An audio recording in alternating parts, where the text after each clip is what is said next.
Good morning. Good morning, Miss. Good morning, Miss.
Good morning.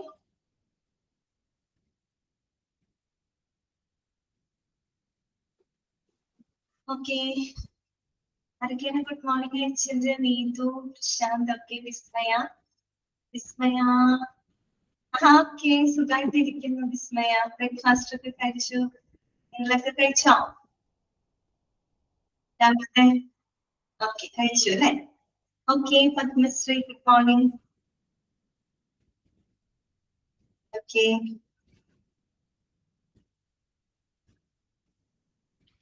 എല്ലാവരും സുഖമായിട്ടിരിക്കുന്നില്ലേ?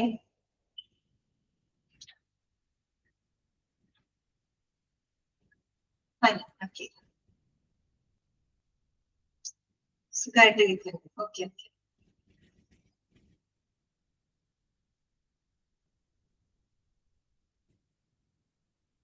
തുടങ്ങാം. അപ്പൊ നമുക്ക് ക്ലാസ് സ്റ്റാർട്ട് ചെയ്യാം.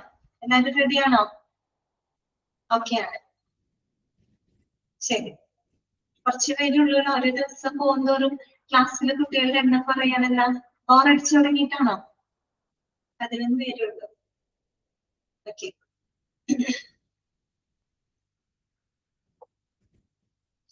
ശരി, അപ്പൊ നമുക്ക് ഇന്നത്തെ ക്ലാസ് നമുക്ക് സ്റ്റാർട്ട് ചെയ്യാം കേട്ടോ. ഓക്കെ. അപ്പൊ നമ്മള് ഓക്കെ ശ്രീലക്ഷ്മി, ഗുഡ് മോർണിംഗ്. അപ്പൊ നമ്മള് കഴിഞ്ഞ ക്ലാസ്സില് നമ്മൾ പറഞ്ഞു നിർത്തിയത് എന്തായിരുന്നു? വെണ്ടർ സെലക്ഷൻ പ്രോസസ് ആയിരുന്നു അല്ലെ? വെണ്ടർ സെലക്ഷൻ പ്രോസസ്സാണ് നമ്മൾ തുടങ്ങി വെച്ചത്. ഓക്കെ. അപ്പോ അതിനകത്ത് 7 സ്റ്റെപ്പുകളാണ് വരുന്നത് അല്ലെ? 7 സ്റ്റെപ്പുകൾ നമ്മൾ ജസ്റ്റ് ഒന്ന് പറഞ്ഞിട്ടുണ്ട്. ആദ്യത്തെ സ്റ്റെപ്പാണ് നമ്മൾ ഡീറ്റെയിൽ ആയിട്ട് പറഞ്ഞ് അവസാനിപ്പിച്ചത് ലാസ്റ്റത്തെ ക്ലാസ്സിൽ അല്ലെ? ഓക്കെ. അപ്പൊ വെണ്ടർ സെലക്ഷന്റെ പ്രധാനപ്പെട്ട സ്റ്റെപ്സുകൾ എന്ന് പറഞ്ഞാൽ 7 സ്റ്റെപ്സുകളാണ്. ഒന്ന്, define and analyse business requirements. Second one, identify third party vendor candidates. Third one, develop evaluation criteria. Fourth one, conduct vendor briefings. Fifth one, evaluate vendors and schedule demos. Sixth one, complete vendor selection. And seventh one, complete contracting with the vendor. ഇങ്ങനെ 7 സ്റ്റെപ്സുകളാണ് ഇതിനകത്ത് വരുന്നത് കേട്ടോ. Okay. അതിനകത്ത് ആദ്യത്തെ step നമ്മൾ കഴിഞ്ഞ ക്ലാസ്സിൽ പറഞ്ഞ് നിർത്തിയിരുന്നു. നിങ്ങൾക്ക് മനസ്സിലായല്ലോ? നമ്മൾ ആദ്യം തന്നെ ഒരു വെണ്ടറിനെ സെലക്ട് ചെയ്യുന്നതിനേക്കാൾ മുമ്പ് നമ്മുടെ കമ്പനിയുടെ ആവശ്യങ്ങൾ എന്തൊക്കെയാണെന്നുള്ളത് നമ്മൾ ആദ്യം മനസ്സിലാക്കണം. ഇതല്ലേ ആദ്യത്തെ സ്റ്റെപ്പ്. അപ്പൊ ഫസ്റ്റ് സ്റ്റെപ്പ് എന്തായിരുന്നു? Define and analyse business requirements. നമ്മുടെ ബിസിനസിന്റെ റിക്വയർമെന്റ്സുകള്, ആവശ്യകതകള് എന്തൊക്കെയാണ്, നമ്മുടെ കമ്പനിക്ക് ആവശ്യമായിട്ടുള്ള പ്രോഡക്റ്റുകള്, സർവീസസുകള് എന്തൊക്കെയാണെന്നത് കൃത്യമായിട്ട് നമ്മൾ എന്ത് ചെയ്യണം? ഡിഫൈൻ ചെയ്യണം. എന്നിട്ടോ ഇതിനെ വിശകലനം ചെയ്യണം. പിന്നെ നമ്മളൊരു കാര്യം കൂടെ പറഞ്ഞു അല്ലെ? ആദ്യം തന്നെ നമ്മൾ എന്ത് ചെയ്യണം? ഒരു ഇവാലുവേഷൻ ടീമിനെ നമ്മൾ ക്രിയേറ്റ് ചെയ്യണം. അതൊരു കാര്യം പറഞ്ഞത് ഓർമ്മയുണ്ടോ നിങ്ങൾക്ക്? എന്താണ്? ഒരു വെണ്ടർ സെലക്ഷൻ പ്രോസസ്സിനെ പറ്റിയിട്ട് ഈ പറയുന്ന സ്കില്ലും നോളജും എക്സ്പീരിയൻസും ഒക്കെ ഉള്ള നല്ലൊരു ഇവാലുവേഷൻ ടീമിനെ നമ്മൾ എന്ത് ചെയ്യണം? ഡെവലപ്പ് ചെയ്യണം. അവരാണ് ഈ ഒരു വെണ്ടർ സെലക്ഷൻ പ്രോസസ് ഇതിനാണ് നടത്തുന്നത്. ഓക്കെ. നമുക്കറിയാം അങ്ങനെ ഒരു ഇവാലുവേഷൻ ടീം ഇല്ലാന്നുണ്ടെങ്കിൽ ഈ വെൻഡർ സെലക്ഷൻ പ്രോസസ് എന്ന് പറയുന്നത് വളരെ കോംപ്ലിക്കേറ്റഡ് ആവുന്നത് നമ്മൾ കഴിഞ്ഞ പറഞ്ഞൊരു കാര്യം അല്ലെ. അപ്പൊ ആദ്യം തന്നെ നമ്മൾ എന്ത് ചെയ്യും, അങ്ങനെ ഒരു വെൻഡർ ഇവാലുവേഷൻ ടീമിനെ നമ്മൾ ക്രിയേറ്റ് ചെയ്യും. ആ ടീമാണ് നമ്മുടെ സ്ഥാപനത്തിന്റെ ആവശ്യങ്ങൾ എന്തൊക്കെയാണെന്നുള്ളത് അവരെന്ത് ചെയ്യുന്നു, വ്യക്തമാക്കുന്നു. ഇത് കൃത്യമായിട്ട് അവര് വിശകലനം ചെയ്യുന്നു. ഇതാണ് ഇത് ആദ്യത്തെ സ്റ്റെപ്പ്.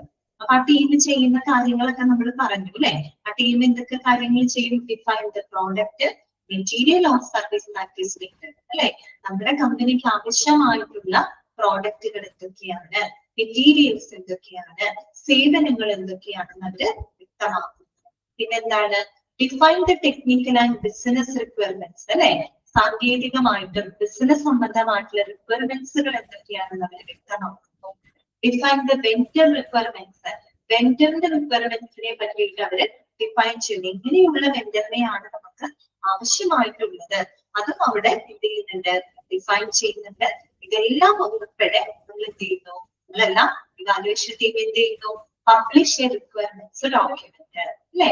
നമ്മുടെ കമ്പനിയുടെ എല്ലാ റിക്വയർമെന്റ്സുകളും എല്ലാം ഉൾപ്പെടുത്തിയിട്ട് അവരൊരു റിക്വയർമെന്റ്സ് ഡോക്യുമെന്റ് പ്രസിദ്ധീകരിക്കുന്നു, പബ്ലിഷ് ചെയ്യുന്നു. ഇത്രയുമാണ് ഒന്നാമത്തെ സ്റ്റെപ്പിനകത്ത് നടക്കുന്നത്. അതുവരെ നിങ്ങൾ വായിച്ചു നോക്കിയാ ക്ലിയർ ആണോ? അത്രയും ഭാഗങ്ങൾ എല്ലാവർക്കും വായിച്ചു നോക്കിയാ ക്ലിയർ ആണ്? ബാക്കിയുള്ള സ്റ്റെപ്സുകളും കൂടെ നമുക്ക് പഠിക്കാം. നെക്സ്റ്റ് രണ്ടാമത്തെ സ്റ്റെപ്പ് എന്ന് പറഞ്ഞാല് identify third party vendor candidates. Identify the third party vendor candidates. മനസ്സിലായല്ലോ? അതായത് ആദ്യം നമ്മളുടെ കമ്പനിയുടെ റിക്വയർമെന്റ്സുകൾ എല്ലാം തന്നെ നമ്മൾ പബ്ലിഷ് ചെയ്ത് കഴിഞ്ഞാൽ ഇനി നമ്മൾക്ക് ആവശ്യമായിട്ടുള്ള സേവനങ്ങൾ നിറവേറ്റാൻ കഴിയുന്ന അനുയോജ്യരായിട്ടുള്ള കാൻഡിഡേറ്റ്സിനെ അല്ലാതെ അനുയോജ്യരായിട്ടുള്ള വെൻഡേഴ്സിനെ അല്ലെ, വെൻഡേഴ്സിനെ കണ്ടെത്തുക എന്നുള്ളതാണ് സെക്കൻഡ് സ്റ്റെപ്പ്. ശരിയല്ലേ? നമ്മുടെ ആവശ്യങ്ങളൊക്കെ നമ്മൾ എന്ത് ചെയ്ത് വെച്ചിട്ടുണ്ട്, ഡിഫൈൻ ചെയ്തൊരു ലിസ്റ്റ് ആക്കി നമ്മൾ വെച്ചിട്ടുണ്ട്. ഇനി നമുക്ക് എന്ത് ചെയ്യണം, നമ്മുടെ കമ്പനിയുടെ ആവശ്യങ്ങൾ നിറവേറ്റാൻ കഴിയുന്ന അനുയോജ്യരായിട്ടുള്ള വെൻഡേഴ്സിനെ നമ്മൾ കണ്ടെത്തണം. അതാണ് സെക്കൻഡ് സ്റ്റെപ്പ്.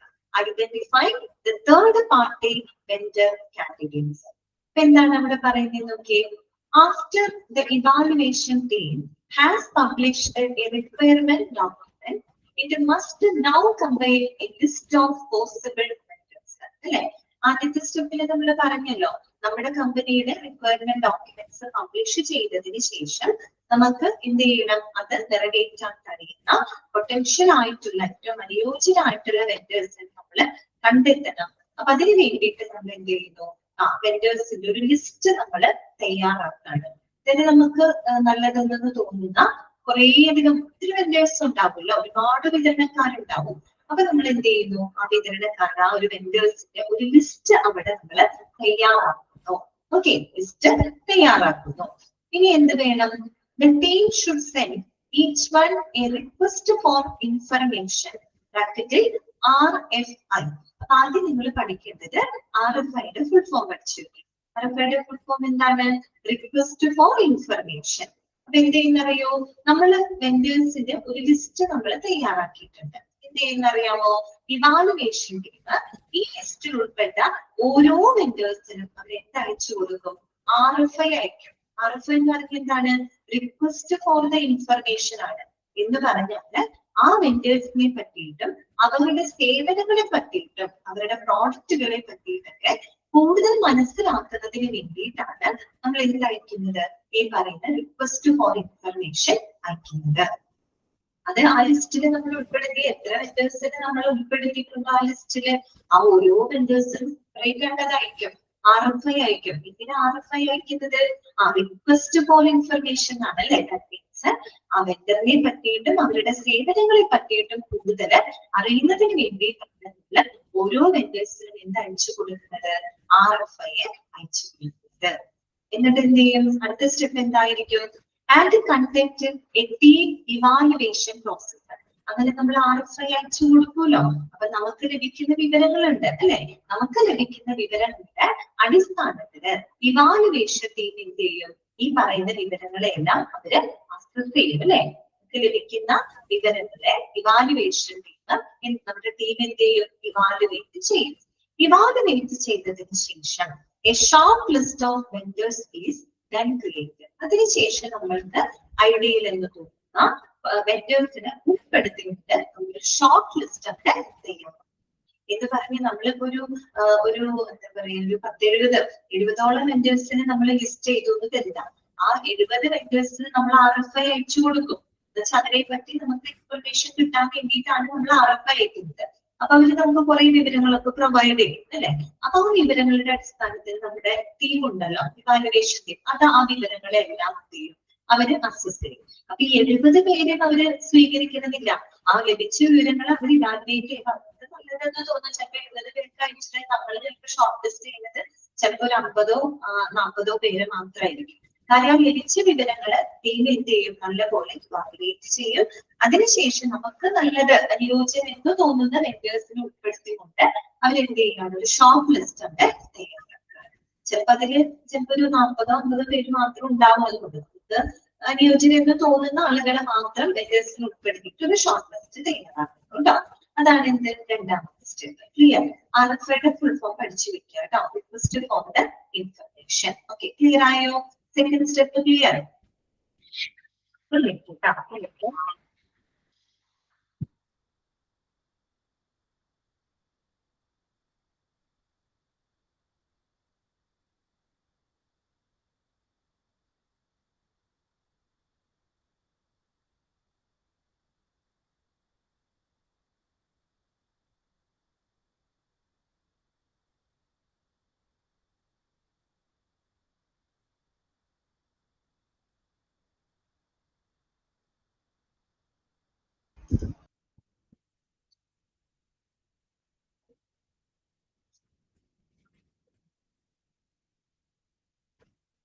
ഓക്കെ, സോറി കേട്ടോ, ഒരു കോള് വന്നതാണ്. കോള് വന്നതുകൊണ്ടാണ് കേട്ടോ. ഓക്കെ, അപ്പൊ രണ്ടാമത്തെ സ്റ്റെപ്പ് നിങ്ങൾക്ക് ക്ലിയർ ആയെന്ന് വിചാരിക്കുന്നു. അടുത്ത സ്റ്റെപ്പ് പറയട്ടെ, തേർഡ് സ്റ്റെപ്പ് പറയട്ടെ. മൂന്നാമത്തെ സ്റ്റെപ്പ് എന്താണ് നോക്കിയേ, ഡെവലപ്പ് ഇവാലുവേഷൻ ക്രൈറ്റീരിയ. ബ്രാക്കറ്റിൽ എന്താണ്, വിത്ത് വെയിറ്റിംഗ് അല്ലെ. മൂന്നാമത്തെ സ്റ്റെപ്പ് എന്താണ്, ഡെവലപ്പ് ഇവാലുവേഷൻ ക്രൈറ്റീരിയ. ആര് ഇവാലുവേറ്റ് ചെയ്യാനുള്ള ക്രൈറ്റീരിയ ഡെവലപ്പ് ചെയ്യേണ്ടത്, നിങ്ങൾ പറയാം. ആരെയാണ് നമുക്ക് ഇവാലുവേറ്റ് ചെയ്യേണ്ടത്? ആരെ ഇവാലുവേറ്റ് ചെയ്യേണ്ടത് പറഞ്ഞേ? ആരെ ഇവാലുവേറ്റ് ചെയ്യാനുള്ള ക്രൈറ്റീരിയ ആണ് നമ്മൾ മൂന്നാമത്തെ സ്റ്റെപ്പിൽ ഡെവലപ്പ് ചെയ്യുന്നത് പറഞ്ഞേ? Vendor. Okay, very good, correct ആണ് രാഷ്ട്ര. വെൻഡർ അല്ലെ. ഓക്കെ, വിസ്മയ, വെൻഡർ അല്ലെ, ഇത് കറക്റ്റ് ആണ്. വെൻഡറിനെ ഇവാലുവേറ്റ് ചെയ്യാനുള്ള ആ ഒരു ക്രൈറ്റീരിയ. ഓക്കെ, ഇത് സ്റ്റീഫൻ. ഓക്കെ, കറക്റ്റ് ആണ് കേട്ടോ. വെൻഡറിനെ ഇവാലുവേറ്റ് ചെയ്യുന്നതിനുള്ള ആ ഒരു ക്രൈറ്റീരിയ ആണ് നമ്മൾ മൂന്നാമത്തെ സ്റ്റെപ്പിൽ ഡെവലപ്പ് ചെയ്യുന്നത്. വെറുതെ ആ ഷോർട്ട് ലിസ്റ്റ് ചെയ്ത എല്ലാ വെൻഡേഴ്സുമായിട്ട് നമുക്ക് പ്രോജക്റ്റിൽ ഏർപ്പെടാൻ പറ്റില്ല. നമുക്ക് ഏറ്റവും ഐഡിയൽ ആയിട്ടുള്ള വെൻഡറെ നമ്മൾ കണ്ടെത്തും അല്ലെ. എന്ത് വേണം, ഒരു വെൻഡറിനെ നമുക്ക് ഇവാലുവേറ്റ് ചെയ്യാനുള്ള ആ ഒരു ക്രൈറ്റീരിയ ഡെവലപ്പ് ചെയ്യാം. അത് വിത്ത് വെയിറ്റിംഗ് കേട്ടോ. നമ്മളൊരു വെയിറ്റിംഗ് കൊടുക്കുന്നുണ്ട്. ദാറ്റ് മീൻസ് ഒരു റാങ്കിങ് കൂടെ നമ്മൾ അവിടെ കൊടുക്കുന്നുണ്ട്. എന്താണ് നമുക്ക് വായിക്കാം കേട്ടോ, ശ്രദ്ധിക്കാം. In this third step the team would construct an evaluation model. Evaluation model underline ചെയ്യാം. Evaluation model that weighs a requirement against its value and priority. അണ്ടർലൈൻ ചെയ്ത് വെച്ച ആ സെന്റൻസ് ഓരോ സ്റ്റെപ്പിൽ എന്താണ് ചെയ്യുന്നത് അറിയണം കേട്ടോ. അപ്പൊ തേർഡ് സ്റ്റെപ്പിൽ എന്താണ്, the team would construct an evaluation model that weighs a requirement against its value and priority. ഇതാണ് അവിടെ പറയുന്നത്. അതായത് മൂന്നാമത്തെ സ്റ്റെപ്പില് ടീം എന്ത് ചെയ്യുന്നറിയോ, എന്തിന്റെ അടിസ്ഥാനത്തിലാണ് ഒരു വെൻഡറിനെ വിലയിരുത്തേണ്ടത് എന്നതറിയാൻ വേണ്ടിയിട്ട് അവരൊരു ഇവാലുവേഷൻ മോഡല് കൺസ്ട്രക്ട് ചെയ്യുന്നു. മനസ്സിലായോ പറഞ്ഞത്? എന്താണ്, എന്തിന്റെ അടിസ്ഥാനത്തില് നമ്മൾ ഒരു വെൻഡറിനെ ഇവാലുവേറ്റ് ചെയ്യണം, ഒരു വെൻഡറിനെ നമ്മൾ വിലയിരുത്തണം എന്നതറിയാൻ വേണ്ടിയിട്ട് നമ്മൾ ഈ ഒരു സ്റ്റെപ്പില് ഒരു ഇവാലുവേഷൻ മോഡൽ ക്രിയേറ്റ് ചെയ്യുന്നു. ആര് ക്രിയേറ്റ് ചെയ്യുന്നു? നമ്മുടെ ടീം ക്രിയേറ്റ് ചെയ്യുന്നു അല്ലെ. ഒരു ഇവാലുവേഷൻ മോഡല് ക്രിയേറ്റ് ചെയ്യുന്നു. ഒന്നാമത്തെ കാര്യം. അത് മാത്രമല്ല, എന്റെ requirement against it's value and priority. പിന്നെ നമ്മൾ എന്ത് ചെയ്യുന്നറിയോ, നമ്മുടെ റിക്വയർമെന്റ്സിനനുസരിച്ച് നമ്മളൊരു വെയിറ്റിംഗും അവിടെ കൊടുക്കുകയാണ്. നമ്മുടെ റിക്വയർമെന്റ്സിന് നമ്മളൊരു വെയിറ്റിംഗ് കൊടുക്കാൻ കാരണം എന്താണ്, നമ്മുടെ റിക്വയർമെന്റിൽ ഒരു മുൻഗണന കൊടുക്കും. നമ്മുടെ കമ്പനിക്ക് ഒരുപാട് റിക്വയർമെന്റ്സുകൾ ഉണ്ടാവും അല്ലെ, ഒരുപാട് റിക്വയർമെന്റ്സുകൾ ഉണ്ടാവും. എല്ലാ റിക്വയർമെന്റ്സിനെയും തുല്യ പ്രാധാന്യം ആയിരിക്കും? ഇല്ല. ചില റിക്വയർമെന്റ്സിന് നമുക്ക് പ്രയോറിറ്റി കൊടുക്കേണ്ട ചില റിക്വയർമെന്റ്സ് ഉണ്ട്. ചിലതിന് നമുക്ക് കുറച്ച് പ്രയോറിറ്റി കുറഞ്ഞ കാര്യങ്ങളായിരിക്കും. എല്ലാ റിക്വയർമെന്റ്സും നമുക്ക് വേണം, പക്ഷെ അതിൽ തന്നെ നമ്മളുടെ ആവശ്യങ്ങളിൽ തന്നെ നമ്മൾ പ്രയോറിറ്റി കൊടുക്കുന്ന ആവശ്യങ്ങൾ ഉണ്ടാവും അല്ലെ. അപ്പൊ രണ്ട് കാര്യങ്ങളാണ് ഈ സ്റ്റെപ്പിൽ നമ്മൾ ചെയ്യുന്നത്. ഒന്ന്, വെണ്ടറിനെ എന്തിന്റെ അടിസ്ഥാനത്തിൽ ഇവാലുവേറ്റ് ചെയ്യണം എന്നത് അറിയാനായിട്ട് ഒരു ഇവാലുവേഷൻ മോഡൽ നമ്മൾ ക്രിയേറ്റ് ചെയ്യും, കൺസ്ട്രക്ട് ചെയ്യും, ടീം. ഓക്കെ. പിന്നെ ചെയ്യുന്നത് എന്താണെന്ന് വെച്ചാൽ നമ്മുടെ റിക്വയർമെന്റ്സിനനുസരിച്ച് നമ്മളൊരു പ്രയോറിറ്റി അവിടെ കൊടുക്കുകയാണ്. ഓരോ റിക്വയർമെന്റിന്റെ പ്രാധാന്യത്തിനനുസരിച്ച് കൊണ്ട് അതിനൊരു വെയിറ്റിംഗ് കൊടുക്കുകയാണ്, ഒരു മുൻഗണന കൊടുക്കുകയാണ്. നമുക്കൊരു 10ഓളം റിക്വയർമെന്റ്സ് ഉണ്ട്. ഈ 10 റിക്വയർമെന്റ്സിന് ഒരു പ്രാധാന്യം ആകില്ല. ചിലപ്പോൾ ഓരോ റിക്വയർമെന്റിനും ഓരോ മുൻഗണന നമ്മൾ കൊടുക്കും അല്ലെ. അപ്പൊ നമ്മുടെ റിക്വയർമെന്റിന്റെ പ്രാധാന്യത്തിനനുസരിച്ചുകൊണ്ട് നമ്മൾ അവിടെ എന്ത് കൊടുക്കുന്നു? ഒരു വെയിറ്റിംഗ് കൊടുക്കുന്നു. ദാറ്റ് മീൻസ് ഒരു മുൻഗണന നമ്മൾ കൊടുക്കുന്നു. ഇത്രയും മനസ്സിലായല്ലോ.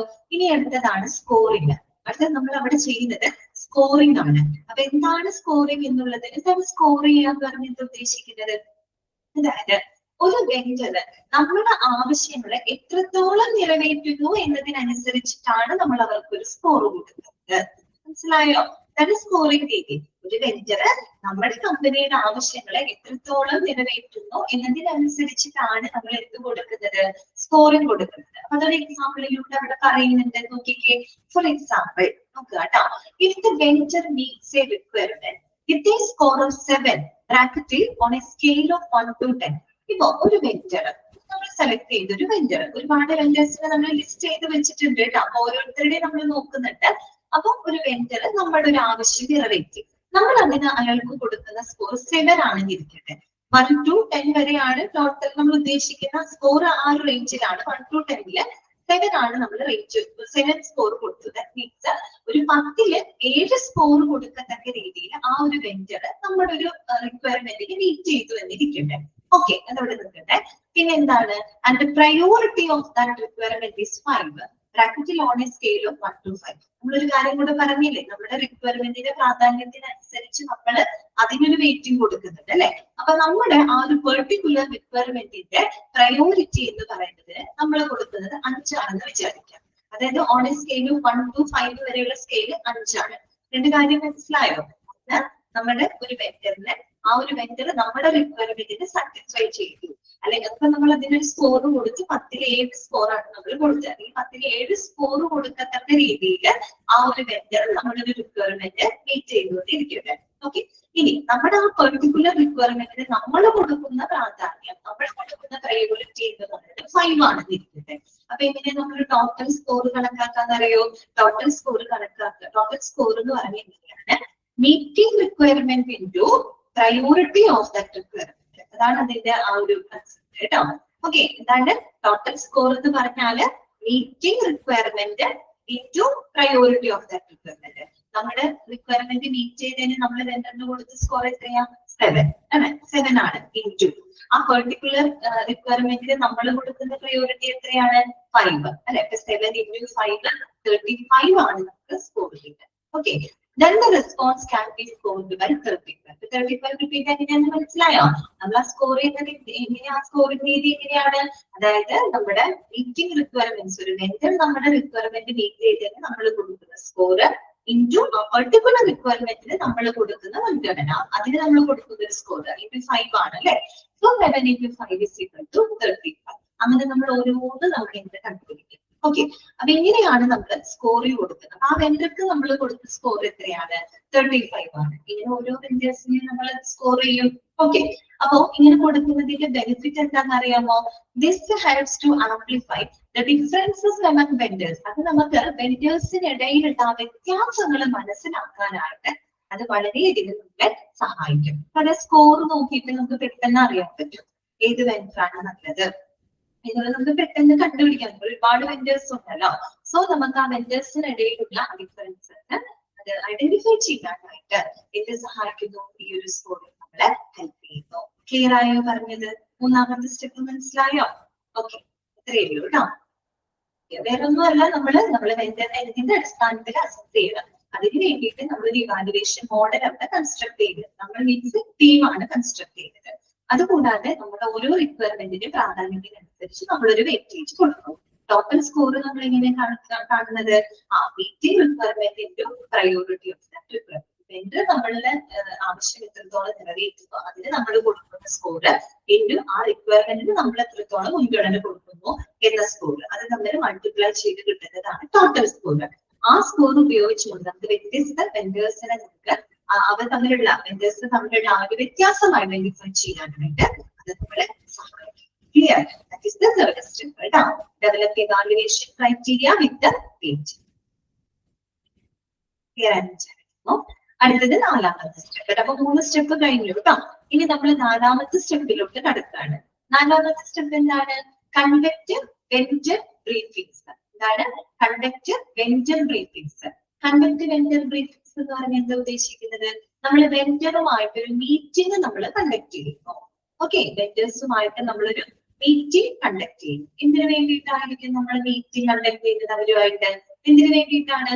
അവരുമായിട്ട് ചർച്ച ചെയ്ത് നമ്മുടെ കമ്പനിയുടെ റിക്വയർമെന്റ്സുകൾ എല്ലാം തന്നെ അവർക്ക് ക്ലിയർ ആയിട്ടുണ്ടോ, അല്ലെ, അവർക്കത് മനസ്സിലായിട്ടുണ്ടോ എന്ന് ഉറപ്പുവരുത്താൻ വേണ്ടിയിട്ടാണ് നമ്മൾ ഈ സെലക്ട് ചെയ്ത് നമ്മൾ ഈ പറയുന്ന വെണ്ടേഴ്സുമായിട്ട് ഒരു മീറ്റിംഗിന് നമ്മൾ ഏർപ്പെടുത്തുന്നത്. അപ്പൊ കണ്ടക്ട് വെണ്ടർ ബ്രീഫിംഗ്സ് എന്ന് പറഞ്ഞാൽ എന്താ ഉദ്ദേശിക്കുന്നത്? കണ്ടക്ട് വെണ്ടർ മീറ്റിംഗ്സ് ആണ്. വെണ്ടേഴ്സുമായിട്ട് നമ്മൾ മീറ്റ് ചെയ്യുന്നു. ഓക്കെ, ഇതാണ് ഇവിടെ പറയുന്നത് കേട്ടോ. അപ്പൊ നോക്കുക, once the team has established the evaluation criteria with weighting and further narrowed down possible vendor candidates, it's the time to set up an initial meeting. Initial meeting with each potential vendor to discuss stated requirements and ensure a common understanding. അങ്ങനെ നമ്മുടെ team ഒരു evaluation criteria ഒക്കെ develop ചെയ്ത് rating ഒക്കെ കൊടുത്തു കഴിഞ്ഞാൽ, അത് 3ാമത്തെ സ്റ്റെപ്പിൽ നമ്മൾ കഴിഞ്ഞതാണ്. അത് കഴിഞ്ഞാൽ അതിലൂടെ നമ്മുടെ വെണ്ടേഴ്സിനെ എന്ത് ചെയ്യാൻ പറ്റും? കുറേയും കൂടെ നമുക്ക് മനസ്സിലാക്കാനായിട്ട് സാധിക്കും, അല്ലെ, ഇവാലുവേറ്റ് ചെയ്യാനായിട്ട് സാധിക്കും. ഈ ഒരു സ്റ്റെപ്പിൽ നമ്മൾ ചെയ്യുന്നത്, നമ്മൾ തെരഞ്ഞെടുത്ത വെണ്ടേഴ്സുമായിട്ട് ഒരു ഇനീഷ്യൽ മീറ്റിംഗ് നമ്മൾ കണ്ടക്ട് ചെയ്യുന്നു. അവരുമായിട്ട് നമ്മളൊരു മീറ്റപ്പ് അറേഞ്ച് ചെയ്യാണ്, അല്ലെ, അവര് നേരിട്ട് കാണുന്നു, അവരുമായിട്ട് നമ്മൾ ചർച്ച ചെയ്യുന്നു. എന്താണ് ചർച്ച ചെയ്യുന്നത്? എന്തിനു വേണ്ടിയിട്ടാണ് നമ്മൾ ചർച്ച ചെയ്യുന്നത്? To discuss stated requirements and ensure a common understanding. അല്ലെ, നമ്മുടെ കമ്പനിയുടെ റിക്വയർമെന്റ്സുകളെ പറ്റിയിട്ട് അവർക്ക് മനസ്സിലായിട്ടുണ്ടോ, അവർക്കത് ബോധ്യമായിട്ടുണ്ടോ എന്ന് ഉറപ്പുവരുത്തുന്നതിന് വേണ്ടിയിട്ടാണ് നമ്മൾ ചെയ്യുന്നത്. അതാണ് 4ാമത്തെ സ്റ്റെപ്പ്. ക്ലിയർ ആണല്ലോ? 4ാമത്തെ സ്റ്റെപ്പ് ക്ലിയർ അല്ലേ നിങ്ങൾക്ക്?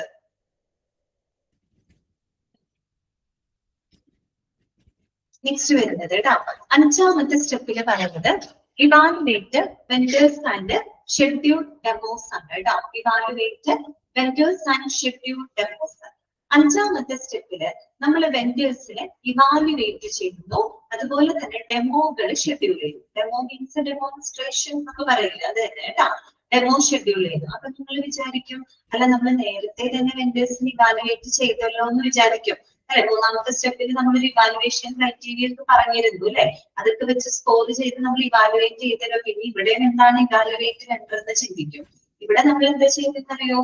നമ്മൾ തെരഞ്ഞെടുത്തിട്ടുള്ള വെണ്ടേഴ്സിനെ കൂടുതൽ ആഴത്തിൽ നമ്മൾ ഇവാലുവേറ്റ് ചെയ്യും. ഇവിടെ എന്ന് പറയുന്നത് ജസ്റ്റ് അതല്ല, നമ്മൾ സ്കോറിംഗ് കൊടുക്കുന്നു, വെണ്ടേഴ്സ് തമ്മിലുള്ള വ്യത്യാസങ്ങൾ നമുക്ക് പെട്ടെന്ന് ഐഡന്റിഫൈ ചെയ്യാനായിട്ട് പറ്റും, അത്രേ ഉള്ളൂ. പക്ഷെ 5ാമത്തെ സ്റ്റെപ്പിലാണ് നമ്മൾ എന്ത് ചെയ്യുന്നത്? നമ്മൾ തെരഞ്ഞെടുത്ത വെണ്ടേഴ്സിനെ കൂടുതൽ ഡീപ്പായിട്ട് ഇവാലുവേറ്റ് ചെയ്യുന്നത് 5ാമത്തെ സ്റ്റെപ്പിലാണ്. അതിനനുസരിച്ച് നമ്മുടെ ഡെമോകള് ഷെഡ്യൂൾ ചെയ്യുന്നു. ഓക്കെ, അപ്പൊ 5ാമത്തെ സ്റ്റെപ്പ് നോക്കിയേ. After the completion of vendor ratings, the team should be better equipped to evaluate potential vendors. അതെ, തൊട്ട് മുമ്പത്തെ സ്റ്റെപ്പില് നമ്മൾ എന്ത് ചെയ്യുന്നുണ്ട്? ഓരോ വെണ്ടേഴ്സുമായിട്ട് നമ്മൾ മീറ്റ് ചെയ്യുന്നുണ്ട്, അല്ലെ. അപ്പൊ അവരുമായിട്ട് മീറ്റിംഗ് ചെയ്ത് അവരുമായിട്ട് ചർച്ചകൾക്കുള്ളിൽ നമ്മുടെ ടീം എന്ത് ചെയ്യാമെന്നറിയോ? നമ്മുടെ വെണ്ടേഴ്സിനെ കൂടുതൽ ആഴത്തിൽ മനസ്സിലാക്കുന്നതിന് വേണ്ടിയിട്ടുള്ള തയ്യാറെടുപ്പുകൾ ഈ ഒരു ഘട്ടത്തിൽ അവര് ചെയ്യാണ്. അപ്പൊ എന്തൊക്കെ കാര്യങ്ങൾ ചെയ്യണം നോക്കി, അതിന്റെ ഭാഗമായിട്ട് നോക്കി. Selected vendors should provide a solution overview to the organization's current business and technological requirements, fees, benefits derived from using a particular vendor. Underline ചെയ്യാട്ടോ. ഈ ഒരു ഘട്ടത്തിൽ നമ്മൾ എന്ത് ചെയ്യാണ്? നമ്മൾ സെലക്ട് ചെയ്തിട്ടുള്ള വെണ്ടേഴ്സ്, നമ്മൾ തിരഞ്ഞെടുക്കപ്പെട്ട വെണ്ടേഴ്സിലൂടെ നമ്മൾ എന്ത് ആവശ്യപ്പെടുകയാണ്? ഒരു സൊല്യൂഷൻ ഓവർവ്യൂ നമ്മൾ ആവശ്യപ്പെടുകയാണ്. എന്ന് പറഞ്ഞാൽ ഈ ഒരു ഘട്ടത്തില് നമ്മൾ സെലക്ട് ചെയ്തിട്ടുള്ള വെക്ടേഴ്സ് അവര് ഒരു സൊല്യൂഷൻ ഓവർവ്യൂ നടത്താണ്, പ്രൊവൈഡ് ചെയ്യാണ്. സൊല്യൂഷൻ ഓവർവ്യൂ എന്ന് പറഞ്ഞാൽ വേറൊന്നുമല്ല അവിടെ ഉദ്ദേശിക്കുന്നത്. അതായത് ആ ഒരു വെണ്ടറിന്റെ സേവനങ്ങള് നമ്മുടെ കമ്പനിയുടെ ബിസിനസ് ആവശ്യങ്ങളെയും സാങ്കേതിക ആവശ്യങ്ങളെയും എത്രത്തോളം നിറവേറ്റും എന്നുള്ളതിനെ പറ്റിയിട്ടൊരു വിശദീകരണം അവര് നമുക്ക് പ്രൊവൈഡ് ചെയ്യുകയാണ്. ആര് പ്രൊവൈഡ് ചെയ്യും? വെണ്ടേഴ്സ് നമുക്ക് പ്രൊവൈഡ് ചെയ്യും. അവര് പറയും ഞങ്ങളുമായിട്ട് പ്രോജക്റ്റിൽ ഏർപ്പെടുക, അതായത് ഞങ്ങൾ ഇതിലേക്ക് നിങ്ങൾക്ക് തരാം, നിങ്ങളുടെ ബിസിനസ് റിക്വയർമെന്റും നിങ്ങളുടെ ടെക്നോളജിക്കൽ റിക്വയർമെന്റ്സ് ഇത്രയൊക്കെ സാറ്റിസ്ഫൈ ചെയ്യാനായിട്ട് കേപ്പബിൾ ആണ് എന്ന് ഓരോ വെണ്ടേഴ്സ് പറയും അല്ലെ. അപ്പൊ വെണ്ടേഴ്സ് എന്ത് ചെയ്യണം? വെണ്ടേഴ്സ് നമ്മുടെ കമ്പനിയുടെ നമ്മുടെ ആവശ്യങ്ങളുണ്ടല്ലോ, നമ്മുടെ കമ്പനിയുടെ ബിസിനസ് ആൻഡ് ടെക്നോളജിക്കൽ റിക്വയർമെന്റ്സിന് അവരുടെ സേവനങ്ങൾ എത്രത്തോളം അനുയോജ്യമാണെന്ന് അവരെന്ത് ചെയ്യണം? വിശദമാക്കണം, അവര് വിശദീകരിക്കണം. അതാണ് അവിടെ പറയുന്നത് കേട്ടോ. അതുകൂടാതെ fees, benefits derived from using A particular vendor etcetera. അതോടൊപ്പം അവരുടെ ഫീസിനെ പറ്റി അവർ പറയും അല്ലെ, വെണ്ടറിന്റെ ഫീസ്, അതുപോലെ അവരെ സെലക്ട് ചെയ്യുന്നത് കൊണ്ടുള്ള ബെനിഫിറ്റുകൾ എന്തൊക്കെയാണ്, അങ്ങനെയുള്ള എല്ലാ വിശദാംശങ്ങളും അതിനകത്ത് ഉൾപ്പെടും. അതാണ് അവരുടെ സൊല്യൂഷൻ ഓവർവ്യൂ എന്നതുകൊണ്ട് ഉദ്ദേശിക്കുന്നത് കേട്ടോ. മനസ്സിലായല്ലോ? തെരഞ്ഞെടുക്കപ്പെട്ട വെണ്ടേഴ്സ് അവരുടെ സേവനം നമ്മുടെ ബിസിനസ് റിക്വയർമെന്റ്സിനെ ടെക്നോളജിക്കൽ റിക്വയർമെന്റ്സിന് എത്രത്തോളം അനുയോജ്യമാണെന്നുള്ളൊരു വിശദീകരണം അവരെ നമുക്ക് നൽകണം. അതോടൊപ്പം വെണ്ടേഴ്സിന്റെ ഫീസ്, അവരെ നമ്മൾ സെലക്ട് ചെയ്തതുകൊണ്ട് നമുക്ക് ഉണ്ടാകുന്ന ബെനിഫിറ്റ്സുകൾ, ഈ പറയുന്ന എല്ലാ വിശദാംശങ്ങളും അതിനകത്ത് ഉൾപ്പെടുത്തിയിരിക്കണം. Okay, clear? അത് മാത്രമല്ല, in addition vendors are requested to provide a demo to showcase the capabilities of their solution. അതിന് പുറമെ നമ്മൾ വെണ്ടേഴ്സിനോട് എന്തും കൂടെ ആവശ്യപ്പെടും? ഒരു ഡെമോയും കൂടെ നമ്മൾ ആവശ്യപ്പെടും. ഇതിന് വേണ്ടിയിട്ടാണ് to showcase the capabilities of their solution അല്ലെ. ആ ഒരു വെണ്ടറിന്റെ കേപ്പബിലിറ്റി, അവരുടെ കഴിവ്, അവരുടെ അറിവ് അല്ലെ, അവരുടെ കേപ്പബിലിറ്റിനെ ഒന്ന് ഷോക്കേസ് ചെയ്യാൻ വേണ്ടിയിട്ട് അവരോട് നമ്മളൊരു ഡെമോയും കൂടെ ആവശ്യപ്പെടും. നമ്മൾ അവരോട് കമ്മ്യൂണിക്കേറ്റ് ചെയ്തിട്ടുള്ള കാര്യങ്ങൾ മാത്രമേ നമുക്ക് അറിയുള്ളൂ അല്ലെ. പക്ഷെ അവർക്ക് എത്രത്തോളം കഴിവുകൾ ഉണ്ടെന്ന് നമുക്ക് നേരിട്ട് കണ്ട് മനസ്സിലാക്കണമെങ്കിൽ നമുക്ക് എന്ത് വേണം? ഒരു ഡെമോ വേണം അല്ലെ. ഡെമോ നമ്മളോട് ആവശ്യപ്പെടും കേട്ടോ. അപ്പൊ ഈ ഡെമോന്റെ പ്രത്യേകത എന്താന്ന് നോക്കിയേ. ഡെമോ മീൻസ് ഡെമോൺസ്ട്രേഷൻ എന്ന് പറയില്ല, ഇന്ന് ചുരുക്കി പറയുന്നതാണ് ഡെമോ എന്ന് പറയുന്നത്. ഓക്കെ, അപ്പൊ ഇതൊക്കെ നമുക്ക് ചെയ്ത് വെച്ചേ. Demos are a valuable way to get the more information and also evaluate the intangible aspects of the vendor. കണ്ടോ, ഒരു ഡെമോന്റെ ബെനിഫിറ്റ് എന്താണ്? നമുക്ക് ഒരു ഡെമോയിലൂടെ ഒരു എന്താ പറയാ, ഒരു വെണ്ടറിനെ നമുക്ക് പെട്ടെന്ന് നമുക്ക് തിരിച്ചറിയാൻ പറ്റാത്ത ഒരുപാട് അവരുടെ പ്രത്യേകതകൾ നമുക്ക് നേരിട്ട് മനസ്സിലാക്കാൻ, നേരിട്ട് നമുക്ക് ഇവാലുവേറ്റ് ചെയ്യാനായിട്ട് എന്ത് സഹായിക്കും? ഇത്തരം ഡെമോകൾ നമ്മളെ സഹായിക്കും. അവര് സംസാരിക്കുമ്പോൾ പറയും ഇതൊക്കെ നിങ്ങൾ ചെയ്യും, ഞങ്ങള് കേപ്പബിലിറ്റി ഉണ്ട് എന്നൊക്കെ അവര് വാർത്താനേ പറയും. പക്ഷെ നമുക്കതൊന്നും ഉറപ്പിക്കാൻ പറ്റിയല്ലോ. കേരള കേപ്പബിലിറ്റി ഉണ്ടോന്ന് അറിയാൻ നമ്മൾ അവരോട് ഡെമോയും കൂടെ ആവശ്യപ്പെടും. അപ്പൊ ഡെമോയിലൂടെ നമുക്ക് അവരുടെ പ്രോഡക്റ്റുകളെ പറ്റിയിട്ടും അതുപോലെ അവരുടെ ഒരു കേപ്പബിലിറ്റിയെ പറ്റിയിട്ടൊക്കെ അത് നേരിട്ട് നമുക്ക് എന്താ പറയാ, അറിയാൻ പറ്റാത്ത പല കാര്യങ്ങളും, നമുക്ക് പല പ്രത്യേകതകളും നമുക്ക് ഡെമോയിലൂടെ എന്ത് ചെയ്യും, നമുക്ക് ലഭിക്കും. ഓക്കെ, അങ്ങനെ നോക്കുമ്പോൾ demos are a valuable way ആണ് കേട്ടോ to get the more information, കൂടുതൽ ഇൻഫർമേഷൻ ലഭിക്കാനും and also evaluate the intangible aspects of a vendor. That means ഒരു വെണ്ടറിനെ നമുക്ക് പെട്ടെന്ന് കാണാൻ കഴിയാത്ത പല പ്രത്യേകതകളും നമുക്ക് നേരിട്ട് മനസ്സിലാക്കുന്നതിന് എന്ത് സഹായിക്കുന്നുണ്ട്? ഇത്തരം ഡെമോസുകള് സഹായിക്കുന്നുണ്ട്. ഓക്കെ, പിന്നെന്താ പറയുന്നത്? It is critical to check the vendors references as a part of the evaluation process. അതുകൂടാതെ ഒരു കാര്യം കൂടെ അവർ റെക്കമെൻഡ് ചെയ്യുന്നുണ്ട്. എന്താണെന്ന് അറിയോ? To check the vendors references. വെണ്ടേഴ്സിന് റെഫറൻസസ് നടത്തുന്നതും ചെക്ക് റെഫറൻസ് അല്ലെ. വെണ്ടേഴ്സ് റെഫറൻസ് എന്ന് പറഞ്ഞാൽ എന്താണ്? ആ ഒരു വെണ്ടർ മുൻകാലങ്ങളിൽ ചെയ്തിട്ടുള്ള പ്രോജക്റ്റുകളൊക്കെ ഉണ്ടല്ലോ, അല്ലെങ്കിൽ ആരൊക്കെ ആയിട്ടാണ് അവരുടെ ഇടപെടലുകൾ മറ്റുണ്ടായിട്ടുള്ളത്, ഏതൊക്കെ മാനേജ്മെന്റുമായിട്ടും അവര് എന്താണ് പ്രോജക്റ്റിൽ ഏർപ്പെട്ടിട്ടുണ്ട്, അവരുടെ മുൻകാല പ്രോജക്റ്റുകളൊക്കെ നമ്മൾ റെഫർ ചെയ്യുന്നത് നല്ലതായിരിക്കും. അത് നല്ലതായിട്ട് നമുക്ക് അറിയാൻ പറ്റും. അപ്പൊ അവരെങ്ങനെയുള്ള വെണ്ടറാണ്, അവരുമായിട്ട് ഇടപഴകിയ ആളുകളുമായിട്ടൊക്കെ നമുക്ക് അവരുമായിട്ടൊക്കെ കമ്മ്യൂണിക്കേറ്റ് ചെയ്ത് നമുക്ക് എത്രത്തോളം അവർ കേപ്പബിൾ ആണെന്നൊക്കെ നമുക്ക് ഉറപ്പുവരുത്താനായിട്ട് സാധിക്കും. അതാണ് ഇവിടെ പറയുന്നത് കേട്ടോ. അപ്പൊ ഒരു വെണ്ടേഴ്സ് റെഫറൻസും നടത്തുന്നത് നല്ലതാണ്. ബ്രാക്കറ്റിൽ ഒരു കാര്യം കൂടെ പറയുന്നുണ്ട്, site visits are also strongly recommended. അതുകൂടാതെ അവരുടെ സൈറ്റുകളൊക്കെ നമ്മൾ നേരിട്ട് പോയി ഒന്ന് വിസിറ്റ് ചെയ്ത് നോക്കാം. അപ്പോഴും നമുക്ക് അറിയാൻ പറ്റും ആ വെണ്ടർ നല്ലതാണോ, അങ്ങനെയുള്ള ഒരു വെണ്ടറെ നമ്മൾ സെലക്ട് ചെയ്യണോ വേണ്ടയോ എന്നൊക്കെ നമുക്ക് കറക്റ്റ് ആയിട്ട് അതിലൂടെ അറിയാനായിട്ട് സാധിക്കും. അതായത് നമ്മള് പെട്ടെന്ന് ഒരു വെണ്ടറിനെ സെലക്ട് ചെയ്യാൻ നമുക്ക് പറ്റില്ല എന്നറിയാലോ, നല്ലപോലെ ഹോംവർക്ക് ചെയ്യണം നല്ലൊരു വെണ്ടറിനെ നമ്മൾ കണ്ടെത്തണമെങ്കിൽ കേട്ടോ. ആ ഒരു സ്റ്റെപ്പ് അപ്പൊ ശരിക്കും പറഞ്ഞാൽ നമ്മൾ വെണ്ടറിനെ വളരെ ഡീപ്പായിട്ട് തന്നെ അവിടെ ഇവാലുവേറ്റ് ചെയ്തു അല്ലെ. അതിന്റെ ഭാഗമായിട്ട് നമ്മൾ എന്തൊക്കെ ചെയ്തു, ഒന്ന് നമ്മൾ വെണ്ടേഴ്സിനോട് ആ ഒരു സൊല്യൂഷൻ ഓവർവ്യൂ നമ്മൾ റിക്വസ്റ്റ് ചെയ്തു അല്ലെ. അതായത് നമ്മുടെ ബിസിനസ് റിക്വയർമെന്റിനെ ടെക്നിക്കൽ റിക്വയർമെന്റ്സിന് അത് എത്രത്തോളം മീറ്റ് ചെയ്യും എന്നതിനെ പറ്റിയിട്ട് അവരോട് ഒരു വിശദീകരണം നമ്മൾ ആവശ്യപ്പെട്ടു. പോരാത്തതിന് അവരോട് അവരുടെ കേപ്പബിലിറ്റി ഒന്ന് ഷോക്കേസ് ചെയ്യാനായിട്ട് ഒരു ഡെമോസ് നമ്മൾ ആവശ്യപ്പെട്ടു. അതുകൂടാണ്ട് റെഫറൻസസ് നമ്മൾ നടത്തുന്നുണ്ട്, സൈറ്റ് വിസിറ്റുകൾ നടത്തുന്നുണ്ട്. അങ്ങനെയൊക്കെ നമ്മൾ എന്ത് ചെയ്തു, ആ ഒരു വെണ്ടറിനെ വളരെ ആഴത്തിൽ നിന്ന് നമ്മൾ അവരെ ഇവാലുവേറ്റ് ചെയ്യും. അതാണ് അഞ്ചാമത്തെ സ്റ്റെപ്പ്. ക്ലിയർ ആണോ? അഞ്ചാമത്തെ സ്റ്റെപ്പ് ഓക്കെ ആണോ എല്ലാവർക്കും? ക്ലിയർ ആണോ? ഓക്കെ. ഓരോ സ്റ്റെപ്പിൽ എന്താണ് ചെയ്യുന്നത് നിങ്ങൾ കൃത്യമായിട്ട് മനസ്സിലാക്കി പോവുക കേട്ടോ. ആറാമത്തെ സ്റ്റെപ്പ്. അപ്പൊ അത്രയും കൂടെ കഴിഞ്ഞ് കഴിയുമ്പോൾ നമുക്ക് ഒരു നല്ല വെണ്ടറിനെ ഏകദേശം മനസ്സിലാവും. ശരിയല്ലേ? ഇത്രയും ഒരു 5 സ്റ്റെപ്സ് കഴിയുമ്പോൾ നമുക്ക് ഓക്കെ ആവില്ലേ? നമുക്ക് ഏറ്റവും ഐഡിയൽ ആയിട്ടുള്ള ഒരു വെണ്ടറിനെ ഏകദേശം നമ്മൾ ഫിൽട്ടർ ചെയ്തെടുത്തിട്ടുണ്ടാവും അഞ്ചാമത്തെ സ്റ്റെപ്പ് അല്ലെ. അപ്പൊ ആറാമത്തെ സ്റ്റെപ്പിൽ എന്താണ്? Complete vendor selection. നമ്മുടെ വെണ്ടർ സെലക്ഷൻ പ്രോസസ് അവിടെ കംപ്ലീറ്റ് ആവണം. കാര്യം നമ്മുടെ വെണ്ടറിനെ നമ്മൾ കണ്ടെത്തി കഴിഞ്ഞു അല്ലെ. ഓക്കെ. അപ്പൊ കംപ്ലീറ്റ് വെണ്ടർ സെലക്ഷൻ, അതായത് വെണ്ടർ സെലക്ഷൻ പ്രോസസ് അവിടെ കംപ്ലീറ്റ് ആവാണ്. അപ്പൊ അവിടെ ഒരു കാര്യം പറയുന്നത് പ്രൈമറി ആൻഡ് സെക്കൻഡറി ഓപ്ഷൻസ്. എന്താണ് അവിടെ ഉദ്ദേശിക്കുന്നത്? At the conclusion of the evaluation process, the team will identify a primary option, that is the winner, and a secondary alternative. അതായത് നമ്മളൊരു ആറാമത്തെ സ്റ്റെപ്പ് എന്ന് പറയുമ്പോൾ നമ്മൾ അവിടെ ആ ഒരു വെണ്ടർ സെലക്ഷൻ പ്രോസസ് അവിടെ പൂർത്തിയാക്കുകയാണ് എന്ന് പറഞ്ഞ് നമ്മൾ വെണ്ടറിനെ അവിടെ എന്ത് ചെയ്തു, കണ്ടെത്തിക്കഴിഞ്ഞു. അപ്പൊ നമുക്ക് 2 ഓപ്ഷൻസ് ഉണ്ട്, പ്രൈമറി സെക്കൻഡറി ഓപ്ഷൻസ്. അതെന്താ ഉദ്ദേശിക്കുന്നത്? നമ്മൾ പ്രൈമറി ഓപ്ഷൻ കൊടുക്കുന്നത് ഏറ്റവും ഐഡിയൽ ആയിട്ടുള്ള നമ്മൾ കണ്ടെത്തിയിട്ടുള്ള വെണ്ടറിനാണ് നമ്മൾ ഒന്നാമത്തെ ഓപ്ഷൻ നമ്മൾ അവരല്ലേ കൊടുക്കുക അല്ലെ. പ്രൈമറി എന്താ പറയാ, ആ ഒരു പ്രൈമറി ഓപ്ഷൻ നമ്മൾ കൊടുക്കുന്നത് ആദ്യത്തെ ഒരു വെണ്ടറിനായിരിക്കും. ആദ്യത്തെ മീൻസ് നമ്മൾ ഏറ്റവും ഐഡിയൽ ആയിട്ട് നമ്മൾ കണ്ടെത്തിയ വെണ്ടറിനാണ്, അവരെയാണ് നമ്മൾ ആദ്യം പ്രൈമറി നമ്മൾ ഓപ്റ്റ് ചെയ്യുന്നത് അവരെയായിരിക്കും.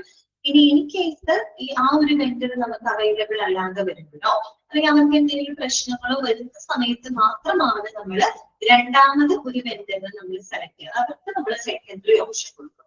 അതായത് ഒരാളെ മാത്രമല്ല, ചിലപ്പോ 1 2 മേ ബി ഒരു 3 പേരെയൊക്കെ നമ്മൾ സെലക്ട് ചെയ്ത് വെക്കാം. ഓക്കെ. അതിൽ ഏറ്റവും ഐഡിയൽ ആയിട്ടുള്ള ആളെയാണ് നമ്മൾ പ്രൈമറി ഓപ്ഷൻ കൊടുക്കുക. അതേസമയം അദ്ദേഹത്തിന്റെ എന്തെങ്കിലും കാരണവശാല് അതിൽ അവൈലബിൾ അല്ലാണ്ട് വരും, അവർക്ക് എന്തെങ്കിലും പ്രശ്നങ്ങളൊക്കെ വരുമ്പോഴാണ് നമ്മൾ രണ്ടാമത്തെ ആളെ പരിഗണിക്കുക. അവരെയാണ് നമുക്ക് സെക്കൻഡ് ആൾട്ടർനേറ്റീവ് ആയിട്ട് കൊടുക്കുന്നത്. ചുരുക്കി പറഞ്ഞ ഈ സ്റ്റെപ്പിൽ നമ്മൾ എന്താ ചെയ്യുന്നത്, നമ്മൾക്ക് ഏറ്റവും അനുയോജ്യമായിട്ടുള്ള ഒരു വെണ്ടറിനെ കണ്ടെത്തുകയും അവർക്ക് ബാക്കപ്പ് ആയിട്ട് പ്രവർത്തിക്കാൻ കഴിയുന്ന സെക്കൻഡറി വെണ്ടറിനെയും തെരഞ്ഞെടുക്കുന്ന ആ ഒരു സ്റ്റെപ്പാണ് 6th സ്റ്റെപ്പ് എന്ന് പറയുന്നത് അല്ലെ. So complete vendor selection. Okay, clear?